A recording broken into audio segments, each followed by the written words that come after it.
ఎన్నో సంవత్సరాలు నన్ను దాటిపోవుచున్నవి,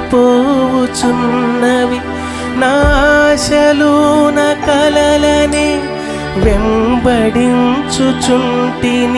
ఫలాలు లేని వృక్షము వలె ఎదిగిపోతిని, ఏనాడు కూలిపోదునో ఎరుగకుంటిని.